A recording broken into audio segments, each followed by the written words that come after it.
So let's dive right back in and start off with another significant panel discussion on the topic, solving Silicon Valley's diversity problem. To give us a detailed overview on the topic and share useful insights, we have Kelly Carnes, President and CEO of TechVision21, Annie Holmes, co-founder at Elevated Levels, Vincent W. Allen, Managing Director at VAAV Industries, and Ashley Noelle Sharp, Executive Director at Dwell with Dignity.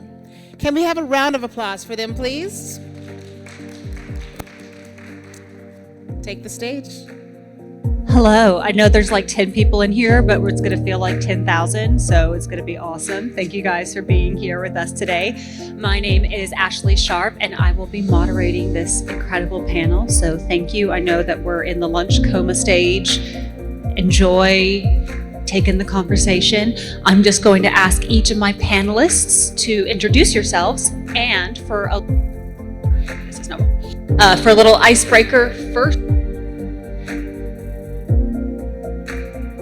Okay, Kelly, kick us off. Kelly Carnes. I'm President and CEO of TechVision21. We're an innovation policy consulting firm based in Washington, D.C. We help companies and governments and universities work with the federal government in various ways, including on R&D projects, competing for grants, working on STEM projects. We've done a lot of government-related STEM work, which I'll get into. First concert? The Beach Boys. Oh, that's a good one. Okay. That sounds like That's a really awesome good one. first concert. Hi, my name is Annie Holmes. I am co-founder of Elevated Levels Foundation Incorporated. We are a family nonprofit. Our focus is on addressing social determinants of health for Black and Brown communities, and we are doing that and accomplishing that through 3 pillars: the arts, learning, and economic development. We believe through our efforts that we will be able to heal communities. And I'm going to be honest, this is a diversity session, and my husband is in here, and he is probably going to be the only person who knows the group that I saw at my first concert, and they were a gospel group called the Winans. Oh, very cool. Anybody know? Anybody? I don't. Anyone? No? Not a little bit of a hand? got one. BB or CC? I only got one question. Was it BB or was it CC? Oh no, see? Old school. It was the 4 brothers. Oh, okay now. Yes. I love it. Vincent. On that note, my name is Vincent Allen. My company is VAAV Industries. We're a production company. We do production design and engineering, so designing all the back-end systems that allow your TVs and your live streams to function, but also doing the camera and basically everything you see the guys doing in the back of the room. And the reason I actually started the company is she's sitting here in the back of the room right now. My little girl Naomi is sitting here watching, and the goal was to try to solve some of the diversity issues in the technology space, in the production space, where you have amazing women doing amazing things, but have to work 3 times as hard to get a third of the credit. And so that's the goal of the company, is to try to solve that and to tell those stories in a way that's skillful, robust, and meaningful. First concert. First concert.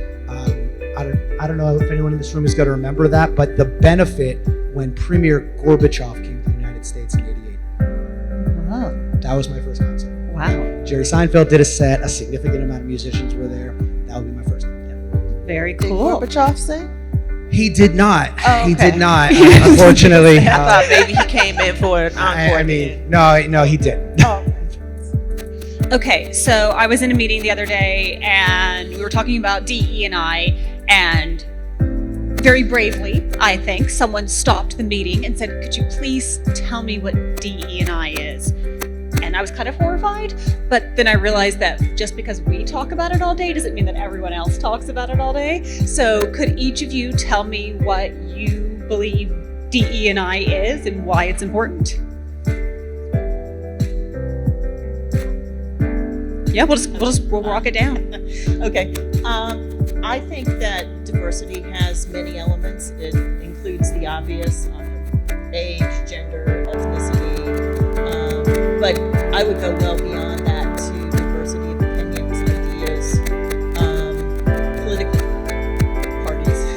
political views. One of my closest coworkers and I adamantly are in different political camps, but yet we work together extremely successfully and produce really great work as a result of it. There we go. So before I started Elevated Levels, I was a 3-time first-time Chief Diversity Officer for 3 different organizations. Wow. So this here question is right up my alley. I'm glad. So I have literally had to define and redefine throughout my 20-plus career being a Jedi. I get to call myself that because I was actually awarded a Jedi award. So as a Jedi, really including justice in there, if that's okay. Absolutely. So when you're talking about diversity, that's representation. That's what you hear people talking about, representation. Do you see difference? Is difference represented? And then when you start to talk about inclusion, are their voices represented? Are their perspectives represented? Then once their voices are shared, that then changes the outcome for everyone at the table, because then now we have equity.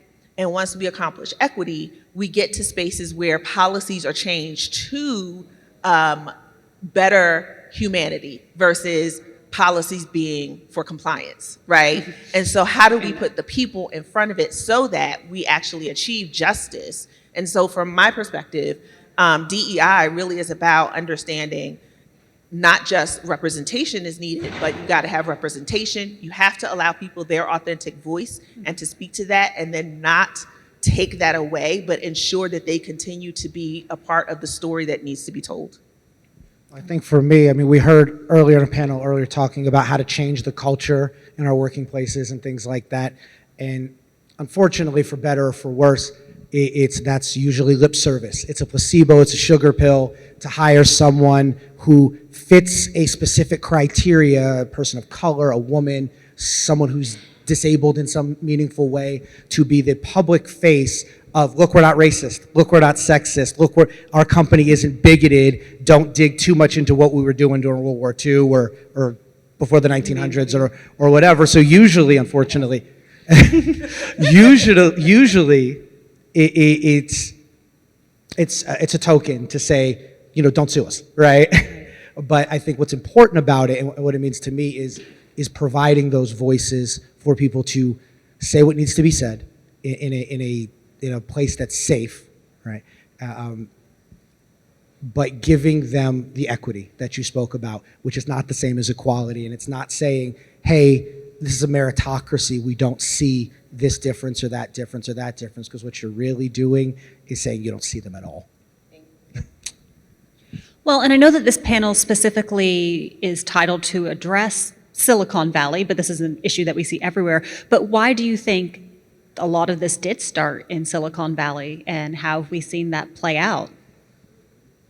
Well, I can speak to that. So 20 plus years ago, I was working on becoming a network engineer. Right? I was doing all the Cisco Network Academy stuff. The only person that wasn't a male in the room was the instructor. Bunch of guys. I don't have to tell you what that room smelled like. It was a bunch of 16 to 17-year-old boys. But that being said, there were no women in the room. And every program I did after that, you might have one woman, you might have 2, maybe 3, from a very specific background ethnically, right? And so unfortunately, now we're living in a world where we're reaping the fruit of that, where all of the people that are in these decision-making positions, where all of the people that were in university 20 years ago, 25 years ago, came up through the ranks where this is the way it looks. These are the people who are doing the work. These are the people who get to be in decision-making positions. And for better or for worse, they all look like me. It's just the way, and unfortunately, it's the way it is right now. And we haven't significantly invested in programs where we're trying to recruit people who have different opinions, who look different, who come from a different background, or maybe come from a different country or whatever, right? And that's why we have that problem in technology right now, is because we didn't address it 10, 15, 20, 25 years ago. And so if we want to solve it, we got to address it now for when all of our kids are coming out of university. Well, Annie. I actually worked at a university as a chief diversity officer.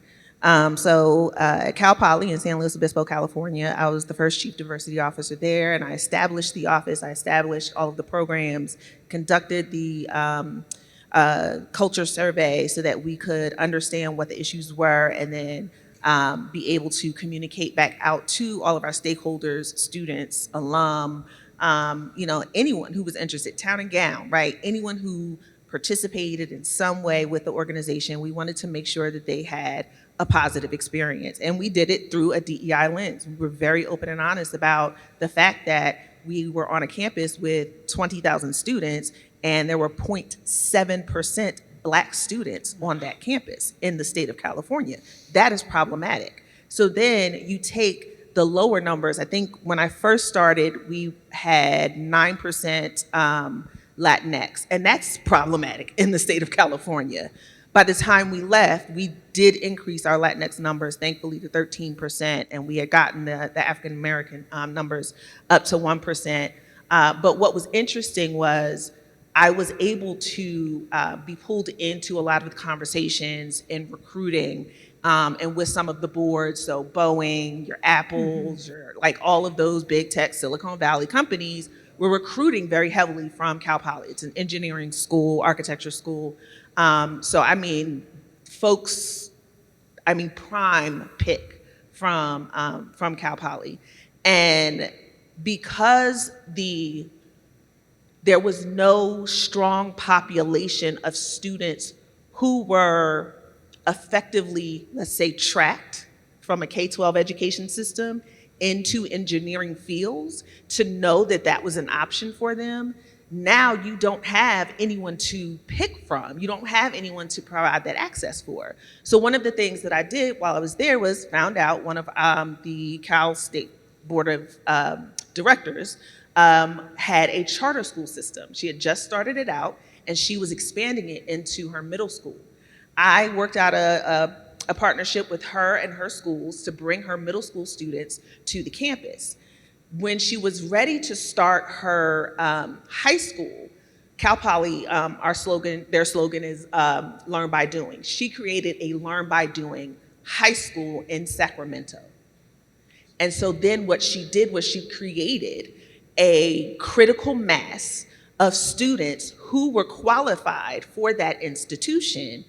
However, then what we also don't talk about is it's not always the recruitment, it's also the retention. And so when we don't do anything to address, again, policies, culture, all of those things within the organization, then we lose and people as well. And so then our numbers really don't look like we're moving because you've got a door and folks are coming in and out of your organization. And so you can look at it at some of the websites. I won't name any of them, but some of the job search websites, and you will see certain jobs come up all the time. Why? What's going on there? We should start asking questions. Yes. And folks like me who have had jobs where I have had to ask the difficult questions. I'm the friend that tells you what you don't want to hear.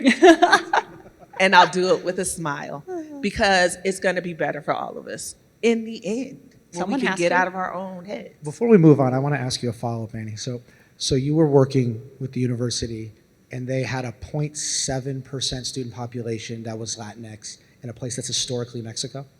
It was 9%. It was 9% in a place that was historically Mexico. Correct. So what were they doing? The Chumash Indian reservation as well. Yes. Yes. So what were they doing, or maybe the better question is not doing, to get to that place where their matriculation rate and then the retention rate of people of a group of people who is one of the largest population groups in that locality? What were they doing to not bring it in? Great question. They had a higher population of Black and Latinx students in the 70s than they did in 2013 when I landed on that campus. When I started to talk to the alumni and brought them back in, they said there was more community on campus. When I walked onto that campus, you could pretty much go onto any college campus and find like groups of students, typically by ethnicity, by gender, by interest, hanging out somewhere. I could not find students of color hanging out anywhere. And Because when there I weren't asked any. why, they said it's because they did not feel safe being seen as as a group, because a white person, a white student would pass by and say, "What are you guys up to?" So if I don't feel at home, I go back home and tell everybody, "You're not going to feel at home." So then what I found out was happening was the high school guidance counselors were gatekeeping. They had kids that would thrive academically on the campus, but because of the stories others were coming back to tell when they went home to community, we couldn't get those students back.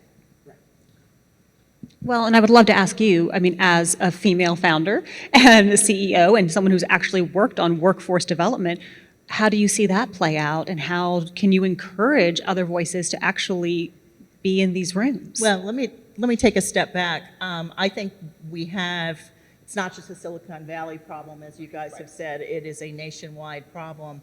And it's not a problem from the past, it's a problem that's going to get even worse as we go into the future. I mean, if you look at the changes in the American population that are expected, 20 years from now, we're going to be a minority majority country. So we need to be including persons from all backgrounds and more minority students and more women, and we're losing so many in high school for the reasons that you guys have been talking about, that guidance counselors are not encouraging them, but they're also not being trained in the foundational skills that are necessary to pursue a STEM degree in some cases.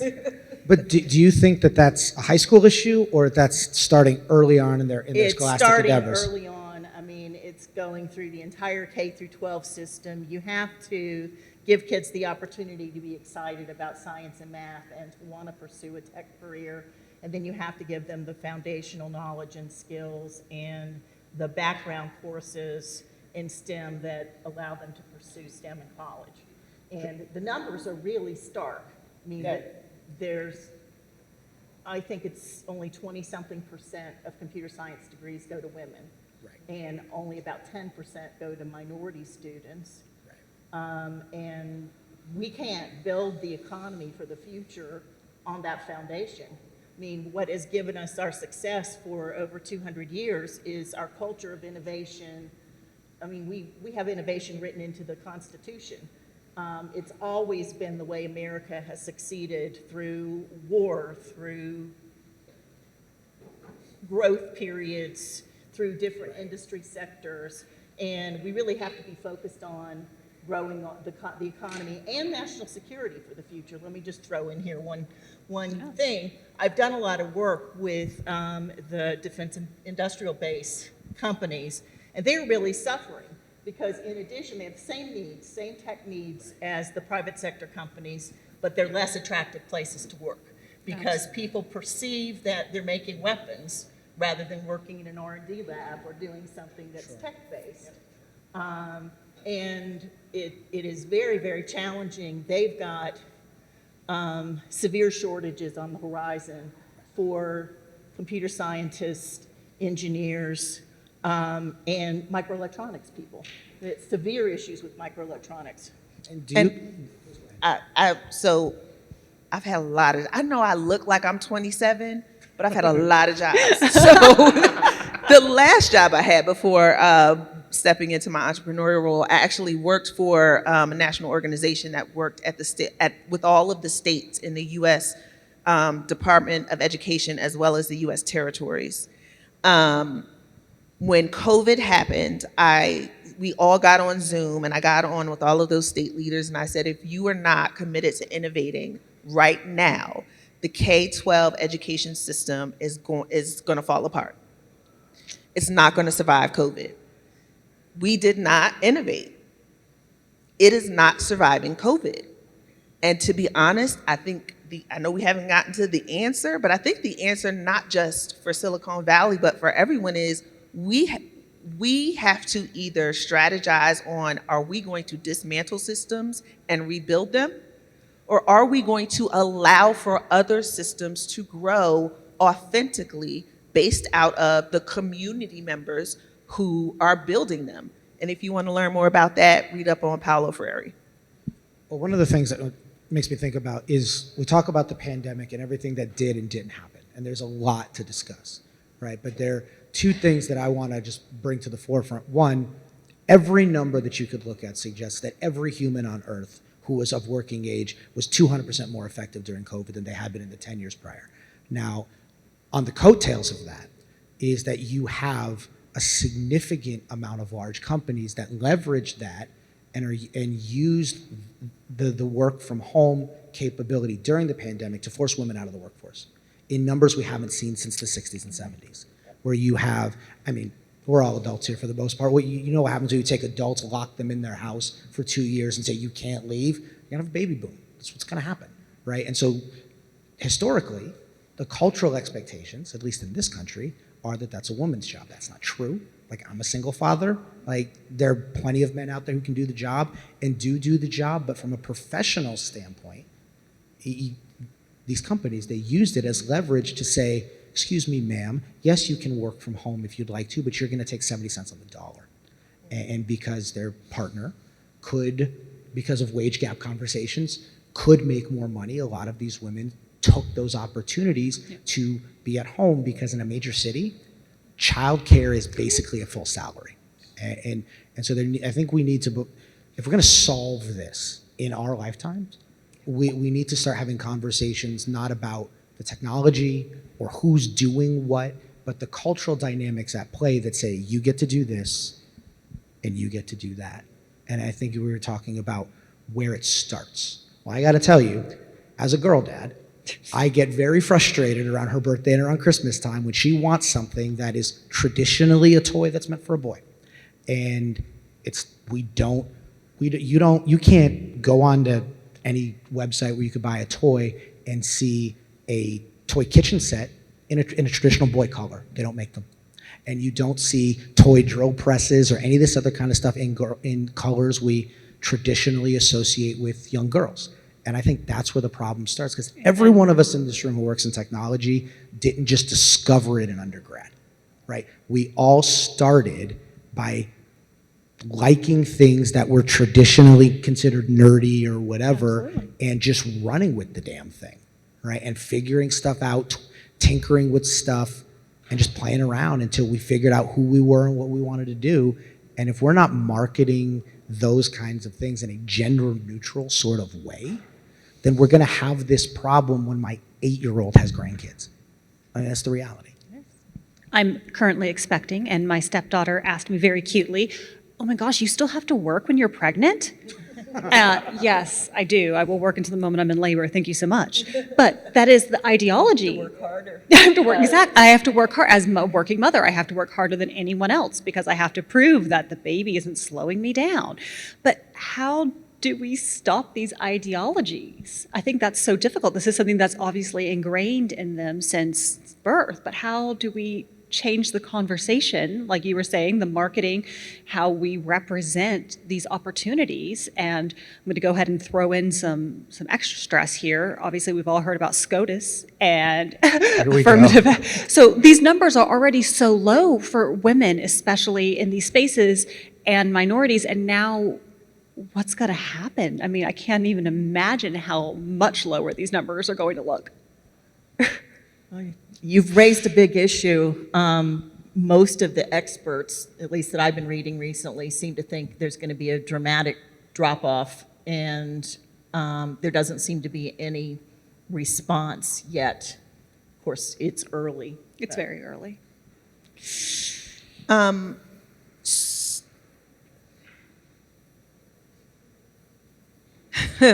So when I worked at Cal Poly, in the state of California, if you are a public institution, you could not use state funding toward diversity, equity, and inclusion. So this did not just start, people. This has been in existence for quite some time. The US of A has been moving in this direction. It's a chicken and egg situation, because having gone into these organizations and having done the work, honestly, it's around organizational health. because when one of my first jobs was as a coordinator of diversity education for Penn State University. So I used to travel to all 23 campuses and locations and do diversity training. So black woman, natural hair, walks into Central Pennsylvania campus. Didn't feel safe, but that's okay. I'm still here. But I would do diversity trainings in those communities. And I had to recognize, how do I tell the story so that you understand my context? Because you'll never understand. I can hand you these kicks, you'll never understand. And so I think from a systemic perspective, from a systems perspective, when we're looking at a DEI issue to address systems and the impact that it's going to have on systems, we've definitely got to pay more attention to what those systems have put into place to further oppress. So that leads me into the affirmative action decision, because the way now to access higher education, as Black women have thrived and become one of the most highly educated groups in the US, now we're seeing a shift where it's saying, well, if you don't have the money, if you go through the services, and then we'll allow you an education through your GI Bill, which we already have a GI Bill, so I'm not really sure why we needed this in the affirmative action clause. So what we're finding is, instead of bridges being built, gaps are being dug. And we have to create other pathways for children, young folk to even know the possibilities. So when you started to talk about like the different areas of engineering that you're seeing a need for in the future, I'm thinking, how do I then go back to my community and tell my superintendent, not just we need a STEM program, but here are the jobs, and here, I learned about ethical hacking from my 9-year-old. I did. I heard about it, and I went to him. I said, I heard about ethical hacking, mommy. He starts telling me about it. These babies are ready. And my husband and I made the decision to pull them out of the educational system to focus on learning so that they could thrive. Yes. And if we're not focusing on whether an organization is healthy enough so that the staff can thrive, if we're not focusing on a hospital to make sure that the providers are educated enough to understand how to handle patients, and that self-advocacy and patient advocacy should be applauded in ERs and not shunned in ERs, this is systemic through all of the systems, and the last thing I'll say about it is that's because the systems were built for certain people to thrive.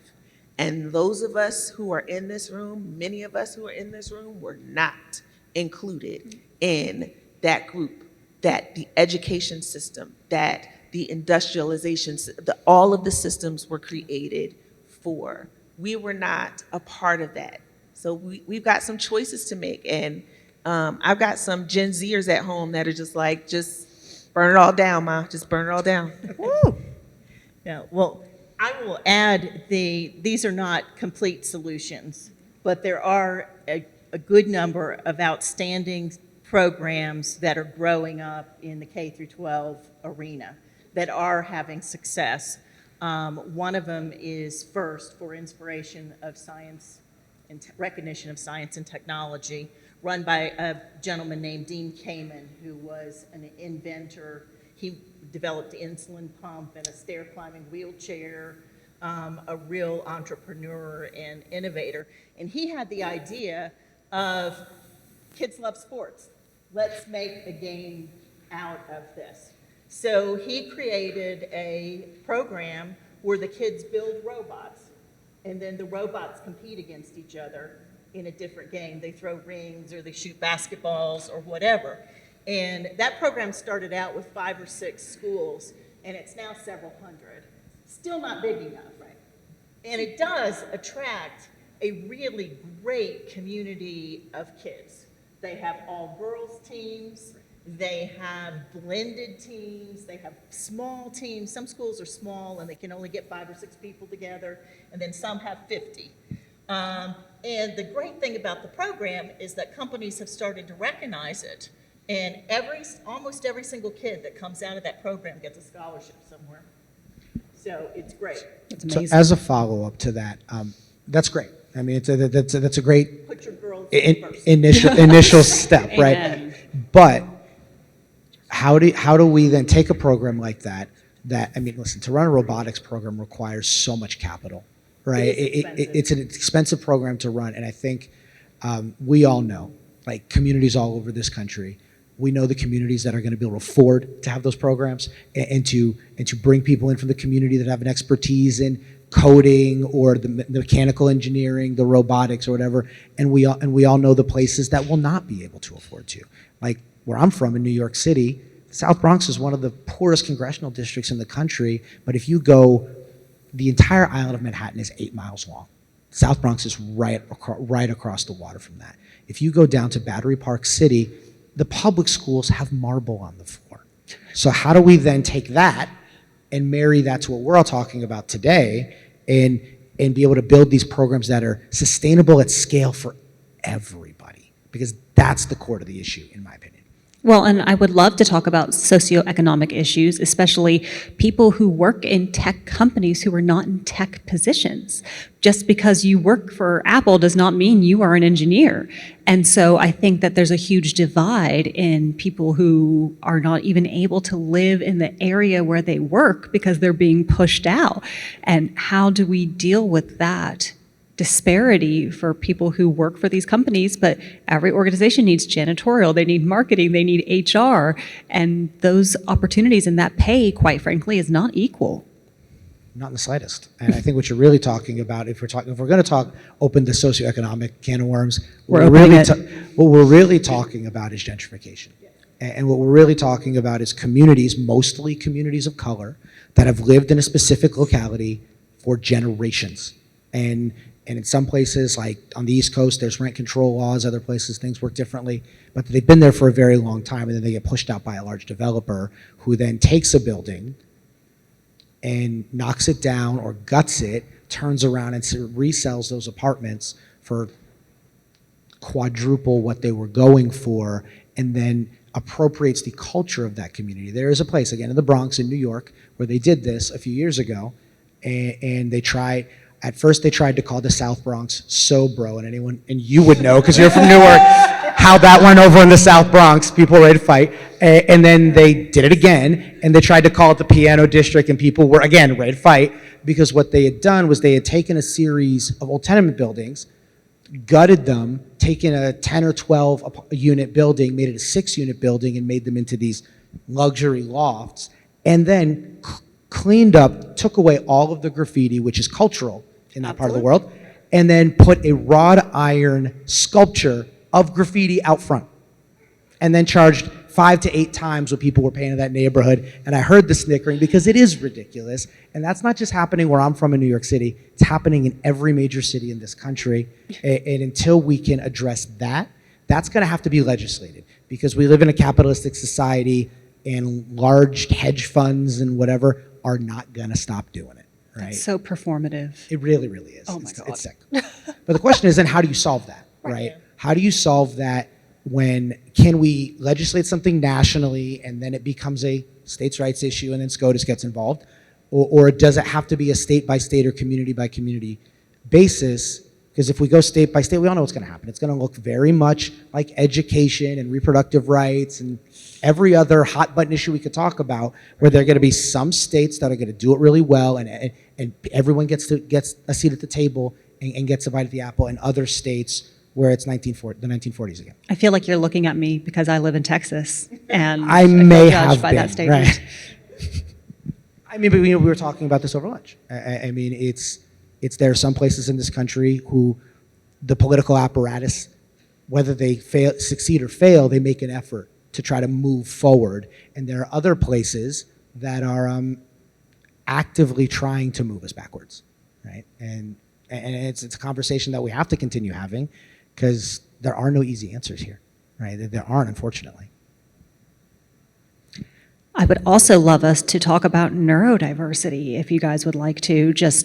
We've talked about race, we've talked about gender, but this is something that a lot of people forget about in the DEI, is people who have intellectual differences and physical differences. As someone who has epilepsy, this is a huge issue for me personally, but how do we even begin to address that? And I know we kind of talked about this again at lunch. Work from home largely was supposed to be able to help individuals with differences, and now we've seen it as an excuse to get people out of the workforce or pay them less. So can you guys talk about that a little bit? Yeah, sure. One of the things that you learn when you work long enough is that, especially as a neurodivergent person, is that you have to set yourself up, because these companies will never do it for you. But one of the things that people don't realize is that the ADA statutes stipulate that if you have any legitimate condition, PTSD, whatever you're dealing with, you can request from your HR group an accommodation to be allowed to work from home permanently, to be able to accomplish your job. The problem is that HR groups in most companies will never tell you that, because their leadership will look at them funny if they do, because they don't want them to. And there are other things at play why they're gatekeeping that.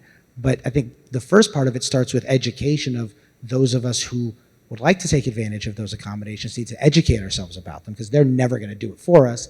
But then also we need to accept the fact that just because someone doesn't think the way someone else does, mm-hmm. it doesn't make them strange, right? I think the biggest problem we have around neurodiversity in our society is this idea that you're not normal, right? That if something happened in your youth and you were traumatized and you have post-traumatic stress disorder off of that there are treatments, and that something broken in your head is not any different than a broken arm or broken leg. Most of these things can be solved with medicine and treatment, and we don't talk about that nearly enough. And Amen. I'll just add, so our 9-year-old, he is not diagnosed with anything. As a Black child growing up in Maryland, when we put him in therapy, they actually encouraged us not to have him diagnosed so that he would not end up being tracked in some way. So I then began to do just my own research around neurodiversity as a mom, mm-hmm. right? Not just as an educator who's setting policies, but as a mom, what does it look like for me supporting him? And when they called me and told me my baby was at school stressed out cutting his hair, I said, we're not doing this. We're gonna take the stressor out. The stressor is school. He went through therapy. He's graduated from therapy in like just a couple of months. But what happened was we started to navigate around him instead of making him navigate around us. And that is what systems do, right? We set up these structures and make them so firm that people are trying to figure out how to navigate around them, versus taking the walls down for everyone and ensuring that folks have the opportunity to see access for some actually provides access for all. Yes. The greatest story for this is when you look at a curb. The curb was made for the little lip at the curb, that was for for wheelchairs. But how many people also get to benefit from it? Families with strollers, right? So many get to benefit when we start to solve diversity problems. People just get scared when they feel like something is going to be taken from me in order for someone else to have something. Baby boo, nobody wants to take anything from you. Literally, people just want to be free. They just want good wage. They just want to enjoy their family. They just want to be great and help women be great, right? Like, people just want to live and be great. We've got to get out of the ego and make sure that we get back into the heart and mind of the work that we do. Yeah, I will add sort of a slightly different thought, which is, I think in today's world, you have to find an advocate, whether that's your parent, whether you're able to advocate for yourself when you're old enough, whether it's a teacher, whether it's a doctor, because I don't think that we're equipped to deal with things. I had my daughter was severely injured in playing volleyball in high school and ended up not being able to go to school for several months. How helpful was the school? They wanted her to kick her out. And so we had to actually hire a lawyer and threaten to sue them.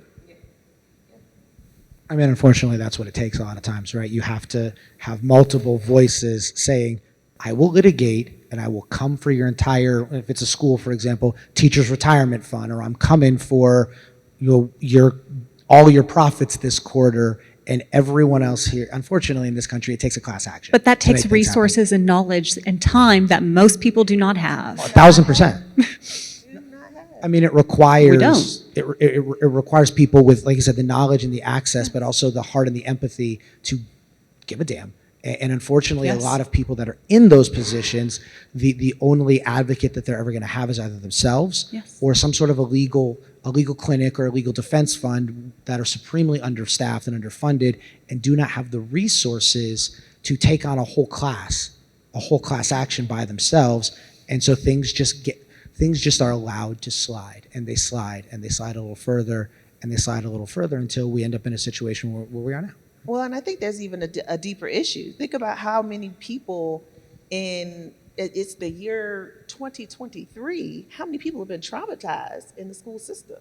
So now we all have children, and our children are being traumatized in the same system that we were traumatized in, and our parents were traumatized in. My grandmother was kicked out of it in 6th grade, right? So she was traumatized by it, which then generationally caused traumatization with the education system. So now, can those parents go in and say, I need to talk to someone right now because I need an IEP and I know the timeline? And there are advocacy groups that are out there in urban communities, in rural communities, really trying to help folks out. But someone has to, when it comes to DEI, I never want to put the onus on correcting the system on the people. Thank you. I know. Okay, so one more question, and then we'll have a little bit of time for any questions from the audience. But we've talked about a lot of very heavy issues, and there are a lot of changes that need to be made at a very systemic level. But what are you hopeful about? What brings you a little bit of joy, and what makes you feel like there's going to be some actual change in this area? I'm hopeful that as more women and minorities obtain positions of greater power and they're starting companies, they're at senior levels in companies, that will drive some change. I mean, part of the culture that I think that we have today is people want to work with people who are like them. So we have a white male culture kind of at the top of most organizations, and they want to see themselves and recruit people and be with people like themselves. I have, at my firm, we had only women working for us for the first 15 years. Now I've hired a couple of guys. You got to have a token guy. That's okay. Token guys. We'll take it. Yes. I believe the children are future. That's seriously where I am. Take the girl out of Jersey. I'm a trained educator. I'm a trained educator over and over and over and over again. I have multiple degrees in education. And so I truly believe that when we stop and just learn and ask questions and clarify things, that we can solve a lot of problems just through communication. Yes. We're so fearful of what we don't know and what we don't understand, and we assume that if we ask someone a question that they're going to get offended, but the reality is, wow, you actually want to talk to me. You want to know about me. You want to learn about me. And so I believe that the answer to this problem is just let the kids be kids and let's follow their joy, because there is something in that. And these COVID babies, they came out different. They holding their head up in hospitals and everything. So yeah, I definitely think, we just need to invest in young folk learning these systems in very different ways and giving them access. Annie, you mentioned something earlier about how your kids no, Mom, just burn it all down. and I think if you spend any time, what brings me a high degree of joy is Gen Z is not here for the ruckus. Like, they're just not. And then the generations that are coming up behind them, the COVID kids, for example, they're not here for it either. Like, all of this, you're going to do this, and you're going to come to my office at this time. And every one of them is staring people in the face and going, I quit. Over and over and over again. And is forcing a shift in the way we work and the way we think about work. Because when a supervisor or a senior leader is doing something that is egregious par excellence, right? That you've got a whole generation of young people that are being like, I won't work for you if your values don't match mine. And that's what we haven't been doing in any of our generations, is because the thought was, you need a job to raise a family and you need to be able to make a certain amount of money, and those things are all true, but you can find alignment in organizations that are interested in the things you're interested in from a social good perspective, that are going to put, money and resources to the things that matter to you and your community. And that brings me a great amount of joy, is the younger generation who is ready to just throw a grenade in it and light a match and be like, I'm not doing this with y'all anymore. Like, get it together or get out of my face.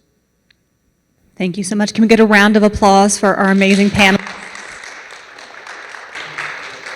And then there's a mic in the center. We have about 5 minutes, so please keep your questions quick for me. I just maybe a comment. This was a very good discussion, and I feel that kind of an oxymoron, like an irony, is that despite bringing up appearing that the systems have problems, I feel that maybe America or maybe the world today, it's not really systems having problems. And I think you all touched on that. It's about wearing your own oxygen mask first. And I think when children grow up, if they are, again, empowering is like somebody else empowering them. But if from each individual soul, if it comes from within, none of these problems are really there. I'd like to address that. So I'll address that by telling a story really quickly. During the pandemic, I was consulting for a very large hedge fund in New York. And one of the things that they asked me to do was come out and build out their production team and their AV team. And so I was vetting resumes and interviewing and whatever. Every single time, no matter what the person's background was, if they were white passing, they got shortlisted, regardless of what was on their resume or how well they interviewed. And if they were not white passing, they found a reason, no matter how minuscule. I mean, I'm talking about infinitesimal stuff. Like, they came to me and said, Vincent, we want, you're the expert in this field, give us some names. So I gave them names. And when any of those names were people of color, they found a way to not get shortlisted. If they passed for white, they all got a second interview and they all got shortlisted. And a bunch of us had to go to the mat for a number of candidates to get them that second interview. And so while I hear you that on some level it's a hearts and minds issue, that is true. These systems that are broken all started with someone's hearts and minds, but those hearts and minds, those people are all dead, and those people all lived 400 and 500 years ago. The reality is that there are ingrained and entrenched systems that hold some people up and then hold others down. And until we break those policies and write new ones, it's about hearts and minds and individuals, but it's also about stuff that's written into policy and law. And one that we're about to see play out with the SCOTUS affirmative action decision, our naval forces, the Air Force, armed forces, they all have an issue with the lack of diversity at the top, right? But this is not going to add more diversity at the top. This is just going to continue to add more folks on the front line, because they're still going to go to the Naval Academy, right, to recruit for their officers. So the system will still continue to operate in the way that it was meant to, and it's still gonna put, unfortunately, the lower socioeconomically, lower unhoused, right? Like folks who need options are going to seek it through the armed forces, but they're not going to see those officer rankings, unfortunately. They're not going to get there because they're still going to get bypassed to go to the Naval Academy. So yeah, we've got to look at these systems and stop telling these kids, just do it, just work harder, and putting that on them. You gotta have bootstraps. Oh yeah, I know, not them, but not us either. This is heavy. I'm living a soft life now. I'm done. But I mean, and to your point is that you have to have bootstraps to pull yourself up by them, right? And I think the and point if you don't get the bootstraps, how do you pull them up? Well, I think the point she's making, right, is that when you need laws like the Crown Law to prevent companies from offboarding predominantly black women for the way they choose to wear their hair, that's not a heart and mind issue. I can walk in with purple hair tomorrow and I'll be fine, right? Like that's the reality. I want to see that. I mean, let's do it. But no, I mean, so I can get away with almost anything I want to, right? I can mouth off to my supervisor, I can show up late, I can do whatever I want to if I'm also getting my job done. Other people don't have that luxury, and that's the issue here. It's not one or the other. It's yes and it's both. It's solving the spiritual issue that we have in this country, but it's also at the same time it's breaking down the systems that have caused us not to deal with the dead body that we've been carrying around with us for hundreds of years. That's really what it is. Yeah. I just want to jump in on K through 12 and your comment on empowering. In my view, it's more about not putting barriers up to what the child is interested in. And I'll give a last story. My son is a chemical engineer today. Yay. When he was growing up, we lived in a nice neighborhood. Our school was safe. There were high quality schools. But yet, the individual teachers and principals in the schools tried to hold him back. When he was in 3rd grade, he was so bored, he did the entire math book in 1 month. And I went into the teacher and said, could he move on to 4th grade math now?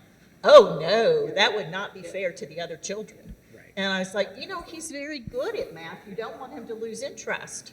And fortunately, he hung on through his 12 boring years and his years of college and now as an engineer, so. No, I am so grateful for all of your time. Again, round of applause for this wonderful panel, and we'll be around afterwards if anyone wants to chat with us personally.